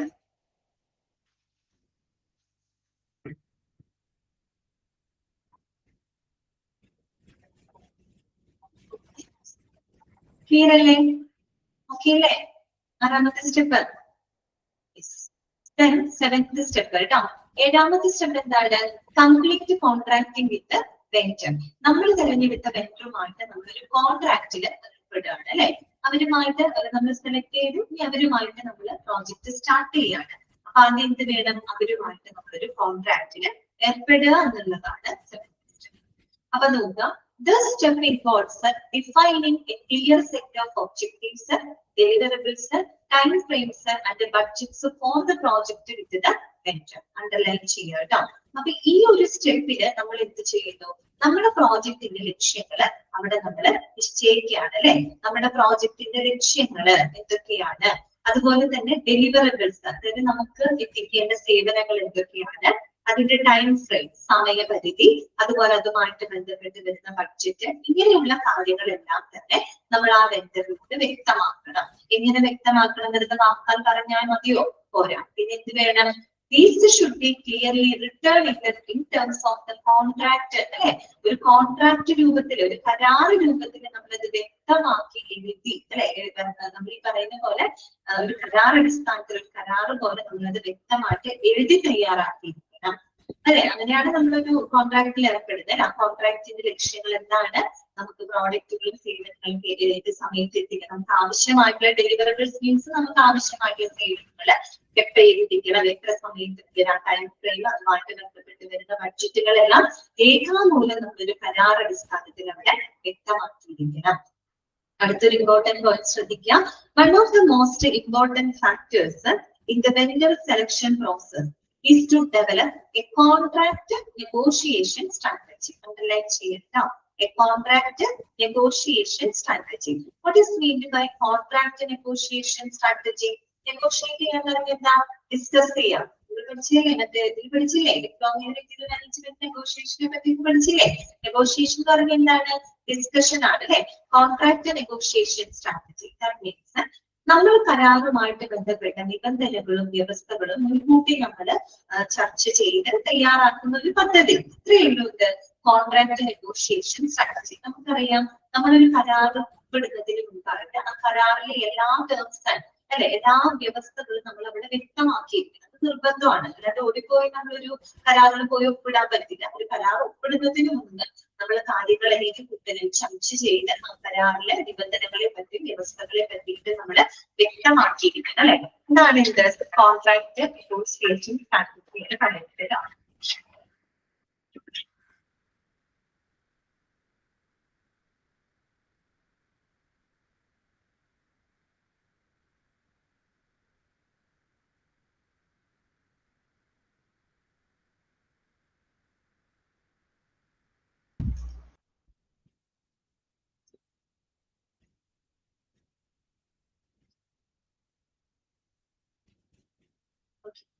അപ്പം ആ ഒരു നെഗോഷിയേഷൻ സ്ട്രാറ്റജി നമ്മൾ എന്ത് ചെയ്യണം?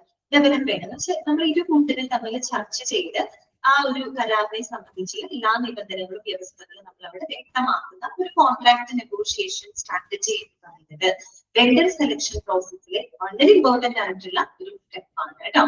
ഓക്കെ, അപ്പൊ നോക്കി നെക്സ്റ്റ് സെന്റൻസ് പറയുന്നു, A successful contract negotiation simply means. എന്താണ് അതുകൊണ്ട് അർത്ഥമാക്കുന്നത്? ഒരു സക്സസ്ഫുൾ നെഗോഷിയേഷൻ സ്ട്രാറ്റജി എന്ന് പറഞ്ഞാൽ എന്താണ് അവിടെ അർത്ഥമാക്കുന്നത്? It simply means that both the parties will search for positives that will benefit the two parties in every aspect while they achieve a fair and equitable deal. Underline ചെയ്യണം കേട്ടോ. ഒരു successful contract negotiation എന്ന് പറഞ്ഞാൽ എന്താണ് അവിടെ അർത്ഥമാക്കുന്നത്? അതായത് ഇരു കൂട്ടർക്കും, ഈ രണ്ടു കൂട്ടർക്കും മ്യൂച്വലി ബെനിഫിറ്റബിൾ ആകുന്ന, ഈ രണ്ടു കൂട്ടർക്കും ലാഭകരമാകുന്ന തരത്തിൽ നീതിയുക്തമായിട്ടുള്ള രീതിയിൽ നമ്മളൊരു കരാറിൽ ഏർപ്പെടുക എന്നുള്ളതാണ് ഒരു സക്സസ്ഫുൾ കോൺട്രാക്ട് നെഗോഷിയേഷൻ എന്നതുകൊണ്ട് നമ്മൾ അവിടെ ഉദ്ദേശിക്കുന്നത്. അതായത് ഇരു കൂട്ടർക്കും ലാഭകരമായിരിക്കും, ആർക്കും നഷ്ടമൊന്നും വരാനായിട്ട് പാടില്ല. രണ്ടു കൂട്ടർക്കും, വെണ്ടർക്കാണെങ്കിലും നമ്മുടെ കമ്പനിക്കാണെങ്കിലും ലാഭകരമാവുന്ന രീതിയിൽ, ഇരു കൂട്ടർക്കും ഫെയർ ആവുന്ന രീതിയിൽ, നീതിയുക്തമായിട്ടുള്ള രീതിയിൽ ഒരു കരാറിൽ ഏർപ്പെടുക എന്നുള്ളതാണ് നമ്മൾ ഒരു സക്സസ്ഫുൾ നെഗോഷിയേഷൻ സ്ട്രാറ്റജി കൊണ്ട് നമ്മൾ ലക്ഷ്യമിടുന്നത് കേട്ടോ.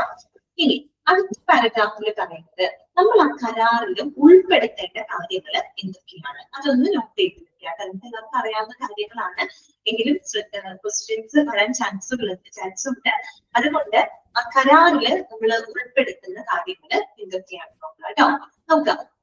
It is important to be clear about all the important prerequisites, terms and conditions of the contract.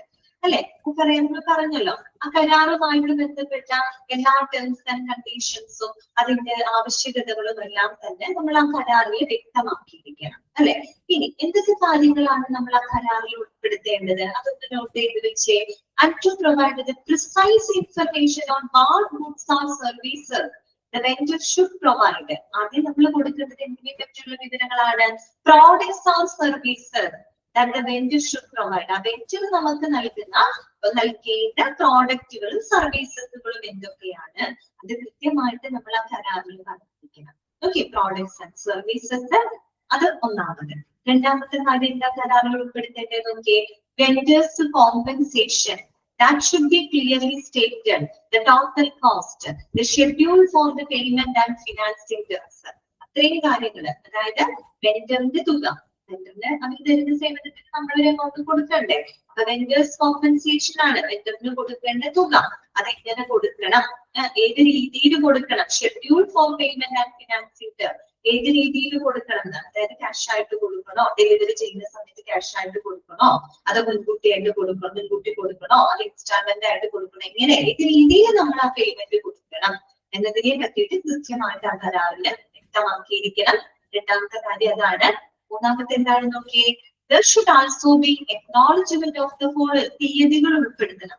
ഏതൊക്കെ തീയതികളാണ് നമ്മൾ ആ കരാറിൽ ഉൾപ്പെടുത്തേണ്ടത്? ഒന്ന്, ഇഫക്റ്റീവ് ഡേറ്റ്സ്, ആ കരാർ പ്രാബല്യത്തിൽ വരുന്ന തീയതി. ഓക്കെ, അതാണ് ഇഫക്റ്റീവ് ഡേറ്റ് കേട്ടോ. അതായത് ആ കരാറ് നിലവിൽ വരുന്ന തീയതി, അതുപോലെ തന്നെ റിന്യൂവൽ ഡേറ്റ്, ആ കരാറ് പുതുക്കേണ്ട തീയതി, ഇതൊക്കെ അതിനകത്ത് പറയണം. പിന്നെയോ completion dates of termination date, കരാർ അവസാനിക്കുന്ന തീയതി. 3 തീയതികൾ അതിനകത്ത് ഉണ്ടാകും. ഒന്ന്, ആ കരാറ് പ്രാബല്യത്തിൽ വരുന്ന തീയതി, ആ കരാറ് പുതുക്കേണ്ട തീയതി, ആ കരാറ് പൂർത്തിയാക്കേണ്ട തീയതി. ഇത്രയും തീയതികൾ ആ കരാറിൽ മനസ്സിലായല്ലോ. അപ്പൊ കരാറിൽ എന്തൊക്കെ വേണമെന്നാണ് നമ്മൾ പറഞ്ഞത്? Products and services that vendor should provide. അല്ലെങ്കിൽ വെൻഡർ നമുക്ക് നൽകേണ്ട പ്രോഡക്റ്റുകളും സർവീസുകളും എന്തൊക്കെയാണെന്ന് വ്യക്തമാക്കിയിരിക്കണം. അതുപോലെ വെൻഡറിന് കൊടുക്കാനുള്ള തുക അത് ഏത് രീതിയിൽ കൊടുക്കണം എന്നത് അവിടെ വ്യക്തമാക്കിയിരിക്കണം. അതുപോലെ തന്നെ തീയതികള്, ആ ഒരു കരാർ പ്രാബല്യത്തിൽ വരുന്ന തീയതി, അത് പുതുക്കേണ്ട തീയതി, കരാർ അവസാനിക്കുന്ന തീയതികളും ഈ കരാറിന് വ്യക്തമാക്കിയിരിക്കണം. Okay, clear? ഇത്രയേ ഉള്ളൂ വെൻഡർ സെലക്ഷൻ പ്രോസസ്സിന്റെ 7 സ്റ്റെപ്സുകൾ നമ്മൾ പഠിച്ചു കഴിഞ്ഞു കേട്ടോ. കിട്ടിയോ നിങ്ങൾക്ക്? 7 സ്റ്റെപ്സുകൾ ഈസിയല്ലേ?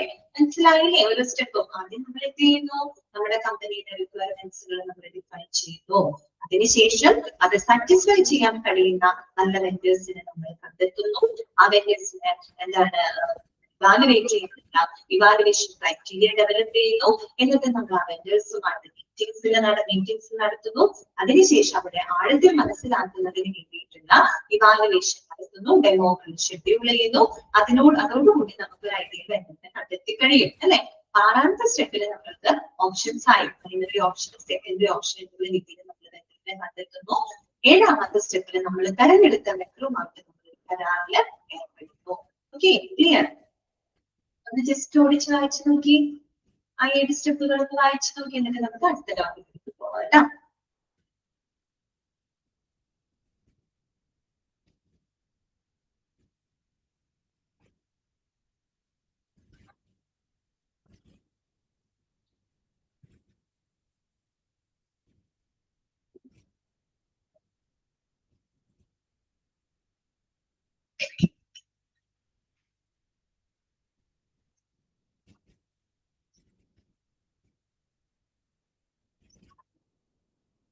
നിങ്ങൾ പഠിക്കുമ്പോൾ 7 സ്റ്റെപ്സുകൾ എന്താണ്, ഓരോ സ്റ്റെപ്പിൽ എന്തൊക്കെയാണ് ചെയ്യുന്നത് എന്നുള്ളത് അറിഞ്ഞിരിക്കുക കേട്ടോ.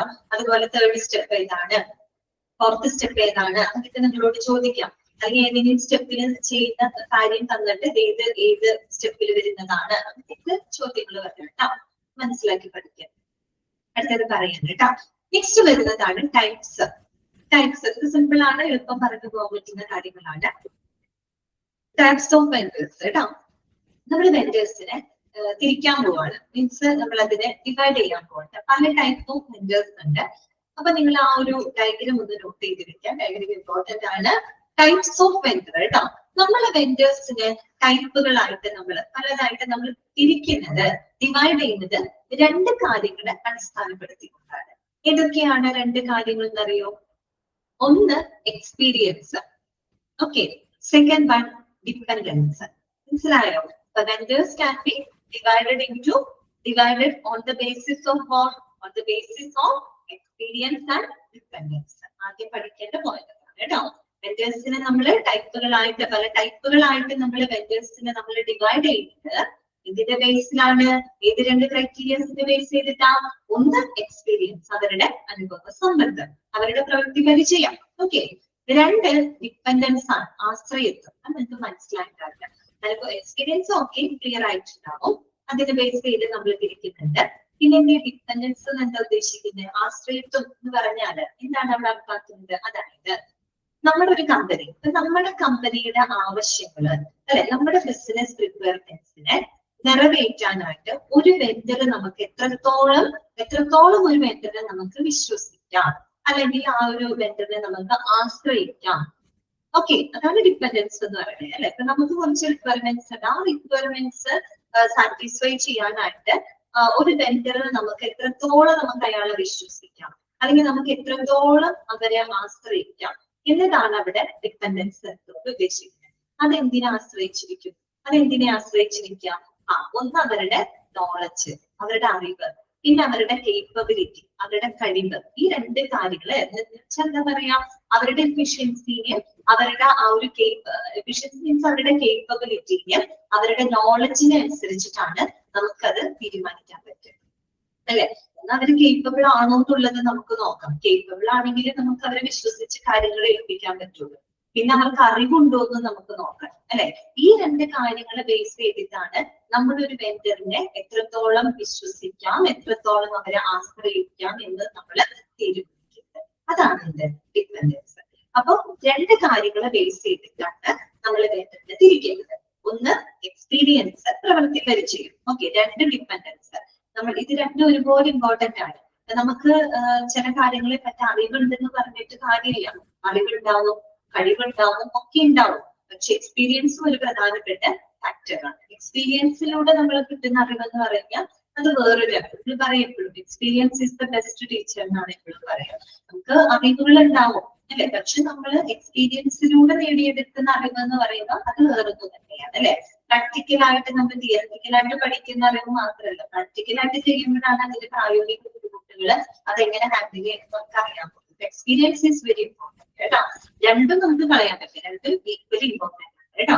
ഇനി നിങ്ങൾ നോക്കുക, ഡയഗ്രത്തിൽ നിന്ന് മനസ്സിലാവും. എക്സ്പീരിയൻസിനെ ബേസ് ചെയ്തുകൊണ്ട് നമ്മുടെ വെൻഡേഴ്സിനെ മൂന്നായിട്ടാണ് ഡിവൈഡ് ചെയ്തിരിക്കുന്നത്. മൂന്നായിട്ട്. ഇതൊക്കെയാണ്: ഒന്ന് ലീഡേഴ്സ്, രണ്ട് റൈസിംഗ്, മൂന്ന് ബിഗിനേഴ്സ്. നിങ്ങൾക്ക് തന്നെ മനസ്സിലാവും. ലീഡേഴ്സ് എന്ന് പറയുമ്പോൾ എന്തായിരിക്കും?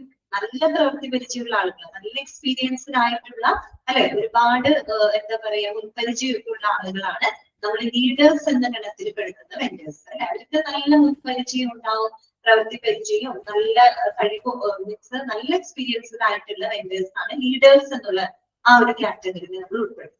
റൈസിംഗ് എന്ന് പറഞ്ഞാൽ എന്തായിരിക്കും? റൈസിംഗ് ആണ്. ദാറ്റ് മീൻസ് അവർക്ക് കുറച്ചൊക്കെ മുൻപരിചയങ്ങളുണ്ട്, കുറച്ചൊക്കെ എക്സ്പീരിയൻസ്ഡ് ആണ്, പക്ഷെ അവര് നിലവിൽ വളർന്നുകൊണ്ടിരിക്കുന്ന ആളുകളാണ്. അതാണ് എന്ത് റൈസിംഗ് എന്ന് പറയുന്നത്. ബിഗിനേഴ്സ് എന്ന് പറയുമ്പോൾ അറിയാലോ, തുടക്കക്കാരാണ്. പ്രവൃത്തി പരിചയം വളരെ കുറവാണ്, അവര് തുടക്കക്കാരാണ്. അതാണ് എന്ത് ബിഗിനേഴ്സ്. അറിയാലോ, എക്സ്പീരിയൻസിനെ ബേസ് ചെയ്തിട്ട് ലീഡേഴ്സ്, റൈസിംഗ്, ബിഗിനേഴ്സ്. ഓക്കെ കേട്ടോ. ലീഡേഴ്സ് എന്ന് പറയുമ്പോൾ അവർക്ക് നല്ല എക്സ്പീരിയൻസ്ഡ് ആയിരിക്കും.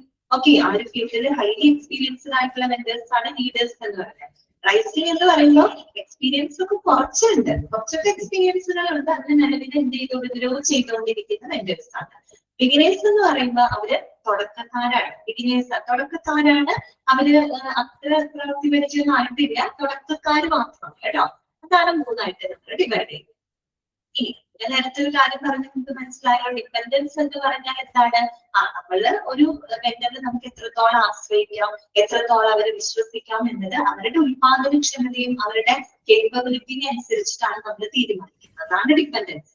സോ ഡിപ്പെൻഡൻസിനെ ബേസ് ചെയ്തിട്ട് നിൽക്കുന്ന കപ്പാസിറ്റി, നോളജ്. കണ്ടോ? ഒന്ന് അവരുടെ കപ്പാസിറ്റി മീൻസ് എന്താണ് ഉദ്ദേശിക്കുന്നത്? അവർക്ക് അവർക്ക് കൃത്യമായിട്ട് എത്രത്തോളം ഓർഡറുകളൊക്കെ എടുത്ത് ആ ഓർഡറുകൾ എടുത്ത് കറക്റ്റ് സമയത്തിന് അവർക്ക് നമ്മുടെ സാധനങ്ങളൊക്കെ എത്തിക്കാൻ പറ്റുന്നുണ്ടോ അല്ലെ. കറക്റ്റ് സമയത്തിന് മാത്രമല്ല കേട്ടോ, സമയം മാത്രമല്ല, സമയത്തിലും കറക്റ്റ് സമയത്തിന് നല്ല ക്വാളിറ്റിയോട് കൂടിയിട്ട് അവർക്ക് സാധനങ്ങൾ എത്തിക്കാനായിട്ട് സാധിക്കുന്നുണ്ടോ എന്നുള്ളതാണ് ഒരു വെണ്ടറിന്റെ കഴിവ് എന്ന് പറയുന്നത് അല്ലെ. അതാണ് അവരുടെ കപ്പാസിറ്റി. പിന്നെ അവരുടെ നോളജ് കേട്ടോ, അവർക്കൊരു അറിവ്, അതായത് അവർക്ക് ഈ പറയുന്ന പ്രോഡക്റ്റുകളെ പറ്റിയിട്ടും സർവീസുകളെ പറ്റിയിട്ടും അവർക്കുള്ളൊരു സാങ്കേതികമായിട്ടുള്ള അവരുടെ ഒരു അറിവ് എത്രത്തോളം ഉണ്ട്.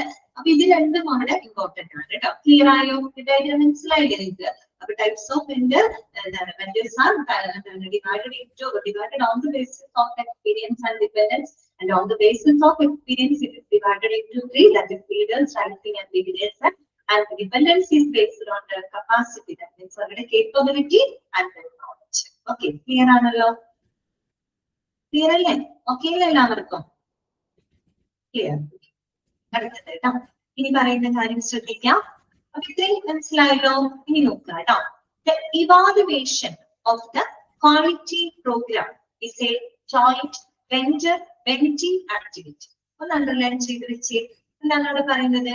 The evaluation of the quality program is a joint vendor-mentee activity. അപ്പൊ എന്ത് ക്വാളിറ്റി പ്രോഗ്രാമിനെ പറ്റി പറയുന്നത്? എന്ത് ക്വാളിറ്റി പ്രോഗ്രാം ആണ്? അതായത് ഒരു വെൻഡർ ക്വാളിറ്റി പ്രോഗ്രാം എന്ന് പറഞ്ഞാൽ എന്താണ്? ഇറ്റ്സ് എ ജോയിന്റ് വെൻഡർ-mentee ആക്ടിവിറ്റി. വെൻഡർ മീൻസ് വിതരണക്കാരൻ അല്ലെ? വെൻറ്റി ആരാ? വാങ്ങുന്നയാള് അല്ലെ? വെൻഡറും vendee. Okay, vendor and vendee എന്ന് പറയാം. വെൻഡർ കൊടുക്കുന്ന ആള് വിൽപ്പനക്കാരൻ, വിതരണക്കാരൻ. വെൻറ്റി ആരാ? വാങ്ങുന്നയാള്. അതായത് നമ്മളാണ് അല്ലെ? ഓക്കെ, അപ്പൊ ഒരു ക്വാളിറ്റി പ്രോഗ്രാമിന്റെ ഇവാലുവേഷൻ എന്ന് പറയുന്നത് ഒരു വെൻഡറും വെൻറ്റിയും ചേർന്നിട്ടുള്ള ഒരു സംയുക്തമായിട്ടുള്ള ഒരു പ്രവർത്തനമാണ്. ക്വാളിറ്റി പ്രോഗ്രാം എന്ന് പറഞ്ഞാൽ ഇവിടെ ഉദ്ദേശിക്കുന്നത് എന്താണ്? നമ്മളൊരു വെൻഡറുമായിട്ട് എന്ത് ചെയ്യാണ്? നമ്മള് ഒരു അവരുമായിട്ട് നമ്മളൊരു ബിസിനസ് നടത്തുകയാണ് അല്ലെ? ബിസിനസ് മീൻസ് നമ്മളൊരു വെൻഡറിൽ നിന്ന് സാധനങ്ങൾ കൈപ്പറ്റാണ് അല്ലെ? ഒരു വെൻഡി സാധനങ്ങൾ കൈപ്പറ്റും. നമ്മൾ തമ്മിലുള്ളൊരു എന്താണ് പർച്ചേസിംഗ് പ്രോഗ്രാം ആണ് അവിടെ നടക്കുന്നത് അല്ലെ? അപ്പൊ അതിന്റെ ഒരു ക്വാളിറ്റി അത് ഇവാലുവേറ്റ് ചെയ്യുക എന്ന് പറയുന്നത് അതൊരു വെൻഡറും വെൻഡിയും ചേർന്നുള്ള ഒരു പ്രവർത്തനമാണ്. ഇരു കൂട്ടർക്കും അവിടെ തുല്യ പ്രാധാന്യമുണ്ട്. മനസ്സിലായല്ലോ? അപ്പൊ നോക്കാം, it is efficiently achieved and it provides A mutual benefit for all the parties concerned. അതായത് ഇരു പാർട്ടികൾക്കും ഒരുപോലെ ഗുണകരമായിട്ടുള്ള ഒരു പ്രവർത്തനമാണ് ക്വാളിറ്റി പ്രോഗ്രാം എന്ന് പറയുന്നത്. ഇരു കൂട്ടർ എന്ന് പറഞ്ഞാൽ ആരൊക്കെയാ? വെൻഡറും വെൻഡിയും അല്ലെ? അവർക്ക് ഇരു കൂട്ടർക്കും മ്യൂച്വലി ബെനിഫിറ്റബിൾ ആകുന്ന വളരെ എന്താ പറയാ ഒരു പ്രോഗ്രാം ഇരു കൂട്ടർക്കും ബെനിഫിറ്റബിൾ ആകുന്ന ഒന്നാണ് ഈ ക്വാളിറ്റി പ്രോഗ്രാം എന്നതുകൊണ്ട് ഉദ്ദേശിക്കുന്നത്. ഓക്കെ, അപ്പൊ നോക്കാം. The vendor reviews his quality program to ensure that the program is accomplishing its intended function effectively and economically. അതായത് ഒരു വെൻഡർ, രണ്ടുപേരും ചേർന്നുള്ള സംയുക്ത പ്രവർത്തനമാണ്. വെൻഡർക്കും ഇമ്പോർട്ടൻസ് ഉണ്ട്, വെൻഡിക്കും ഇമ്പോർട്ടൻസ് ഉണ്ട്. ഒരു വെൻഡർ എന്ത് ചെയ്യുന്നറിയോ? ഒരു വെൻഡർ അദ്ദേഹത്തിന്റെ ക്വാളിറ്റി പ്രോഗ്രാമുകൾ അവലോകനം ചെയ്യും. എന്തിനു വേണ്ടിയിട്ടാണ്? to ensure that the program is accomplishing its intended function. അതായത് ആ ക്വാളിറ്റി പ്രോഗ്രാം എന്ന് പറഞ്ഞാൽ മനസ്സിലായോ? വെൻഡറും വെൻഡിയും തമ്മിലുള്ള ഇടപാടുകളാണ് ഉദ്ദേശിക്കുന്നത്. ഓക്കെ, ആ പർച്ചേസിംഗ് ഇടപാടുകളാണ് ഉദ്ദേശിക്കുന്നത്. ആ ഒരു പ്രോഗ്രാം, ആ പർച്ചേസിംഗ് പ്രോഗ്രാമിന്റെ ക്വാളിറ്റി അത് കൃത്യമായിട്ട് നടക്കുന്നുണ്ടോ എന്ന് ഉറപ്പുവരുത്താൻ വേണ്ടിയിട്ട് വെൻഡർ എന്ത് ചെയ്യണം? ആ ക്വാളിറ്റി പ്രോഗ്രാമിന് അവര് റിവ്യൂ ചെയ്യണം. എന്തിനാ റിവ്യൂ ചെയ്യേണ്ടത് എന്ന് വെച്ചാൽ that is accomplishing it's intended function effectively. അതായത് ആ പ്രോഗ്രാം ഏറ്റവും കൃത്യമായിട്ട് നടത്തുന്നുണ്ടോ, പ്രോപ്പർ ചാനലിലൂടെ പോകുന്നുണ്ടോ, ഇഫക്റ്റീവ് ആണോ, എക്കണോമിക്കലി ഇഫക്റ്റീവ് ആണോ എന്നുള്ളതൊക്കെ ഉറപ്പുവരുത്താൻ വേണ്ടിയിട്ട് വെൻഡർ ആ ക്വാളിറ്റി പ്രോഗ്രാം എപ്പോഴും എന്ത് ചെയ്യണം? റിവ്യൂ ചെയ്യണം, അവലോകനം ചെയ്യണം. എന്ന് വെച്ചാൽ എന്തെങ്കിലും മാറ്റങ്ങളൊക്കെ വരാനുണ്ടെങ്കിൽ അതൊക്കെ വരുത്തണം. അതുപോലെ തന്നെ ഇവിടെ വെൻഡർ എന്നല്ല ശരിക്കും വരാം കേട്ടോ, ഇവിടെ വെൻറ്റീന്നാണ് വരാം. കേട്ടോ.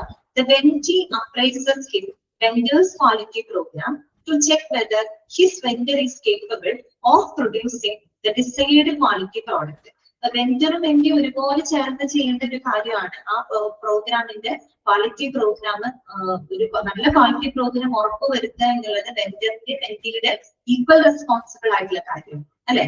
അപ്പൊ വെൻഡർ എന്ത് ചെയ്യണം? ആ ക്വാളിറ്റി പ്രോഗ്രാം റിവ്യൂ ചെയ്തുകൊണ്ടേയിരിക്കണം. കാരണം അത് കൃത്യമായിട്ട് നടക്കുന്നുണ്ടോ എന്ന് ഉറപ്പുവരുത്തണം.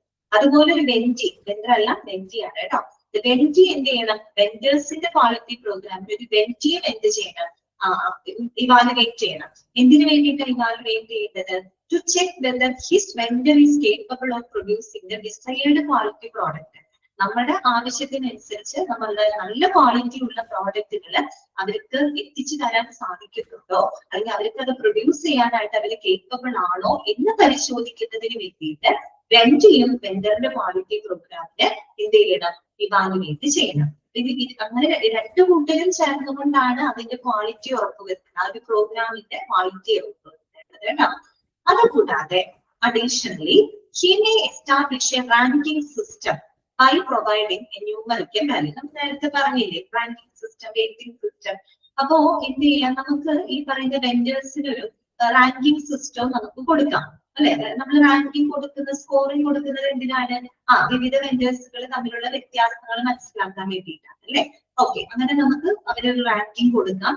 And this value which will be assigned to each vendor should have a recognition and can be used as the basis of the vendee and vendor remedial action and the vendor comparisons within the vendor's organization. ഇത് നമ്മൾ നേരത്തെ പറഞ്ഞ അതേ കാര്യങ്ങളാണ്. നമ്മളിപ്പോ ഓരോ വെൻഡറിന് ഒരു ranking കൊടുക്കുമല്ലോ, നമ്മളൊരു വെയിറ്റേജ് കൊടുക്കുമല്ലോ. അപ്പൊ ആ വെയിറ്റേജിന്റെ ഗുണം എന്താണെന്ന് നമ്മൾ പറഞ്ഞല്ലോ. എന്താണ്? ഒന്ന്, നമുക്ക് ഒരു ഓർഗനൈസേഷനിലുള്ള ആ വെൻഡേഴ്സുകൾ തമ്മിൽ പരസ്പരം നമുക്ക് കമ്പയർ ചെയ്യാനായിട്ട് സാധിക്കും. മറ്റൊന്ന്, വെൻഡറിനും വെൻഡിക്ക് ഇടയിൽ ഈ പർച്ചേസിംഗ് സംബന്ധമായിട്ട് എന്തെങ്കിലും പോരായ്മകളോ കുറവുകളോ ഒക്കെ വന്നു കഴിഞ്ഞാൽ നമുക്ക് പെട്ടെന്ന് പരിഹരിക്കാനും അതിലൂടെ സാധിക്കുമെന്നാണ് പറയുന്നത്. Okay, clear? പിന്നെന്താണ്? The vendor may establish a comprehensive audit program. Audit programme ഇപ്പൊ നമ്മൾ പറഞ്ഞു, ക്വാളിറ്റി പ്രോഗ്രാം പറഞ്ഞു. ക്വാളിറ്റി പ്രോഗ്രാം നമ്മൾ എന്തിനു വേണ്ടിയിട്ടാണ് നടത്തുന്നത്?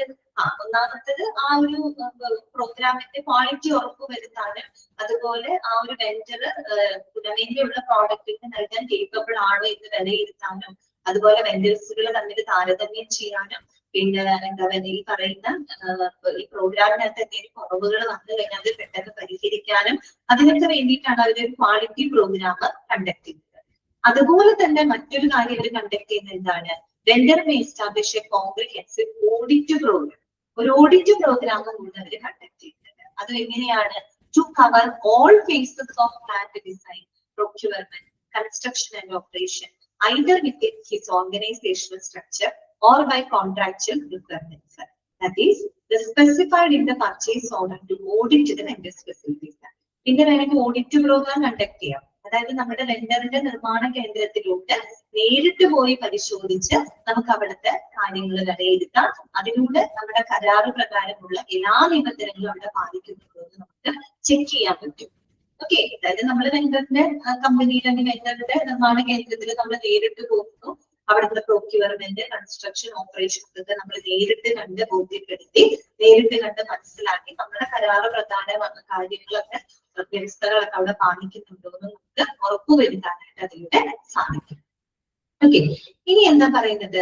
The main aim of the quality audit is to guarantee the compliance with the quality assurance program requirements. ഞാൻ ഈ പറയുന്ന സെയിം കാര്യമാണ്. അതായത് നമ്മുടെ പ്രോഗ്രാമിന്റെ ആ ക്വാളിറ്റി ഉറപ്പുവരുത്തുന്നതിന് വേണ്ടിയിട്ട് ഈ ക്വാളിറ്റി ഓഡിറ്റുകൾ വളരെയധികം സഹായിക്കും. മനസ്സിലായല്ലോ? അതായത് നമ്മൾ കരാറിലൊക്കെ ഏർപ്പെട്ടിട്ടുണ്ടല്ലോ. അപ്പൊ കരാറിൽ പറഞ്ഞ ടേംസ് ആൻഡ് കണ്ടീഷൻസ് ഒക്കെ കറക്റ്റ് ആയിട്ട് പാലിക്കുന്നുണ്ടോ, ആ ഒരു ക്വാളിറ്റി നമുക്ക് അഷ്വർ ചെയ്യാനായിട്ട് ക്വാളിറ്റി ഓഡിറ്റിലൂടെ നമുക്ക് സാധിക്കും.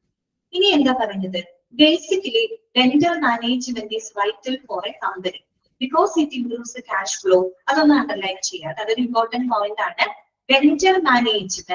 Vendor management is vital for a company because it improves cash flow, provides excellent services, improves reliability of supply, helps reduce reliance on capital assets and provides advanced technology. അതൊക്കെ പോയിന്റുകളാണ് കേട്ടോ, ഒന്ന് mark ചെയ്ത് വെക്കാം.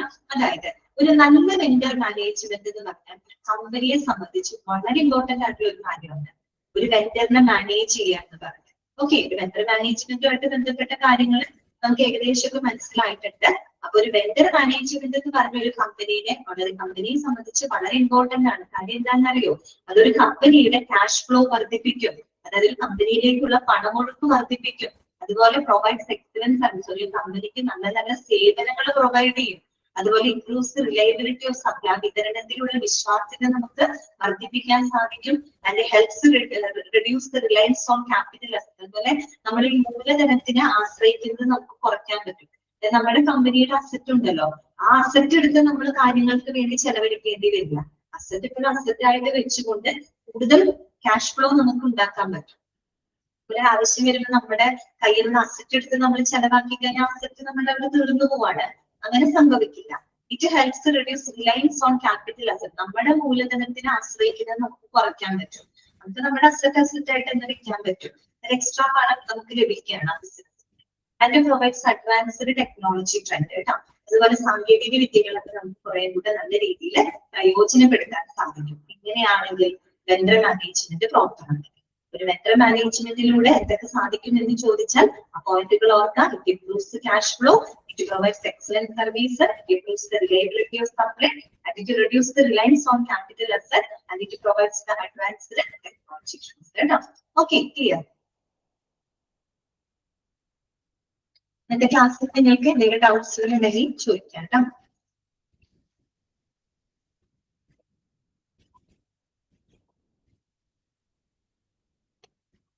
Clear ആണോ? Class clear അല്ലേ എല്ലാവർക്കും? Okay അല്ലേ? ഈ ഭാഗങ്ങൾ വായിക്കുക കേട്ടോ നെക്സ്റ്റ് ക്ലാസ്സിൽ.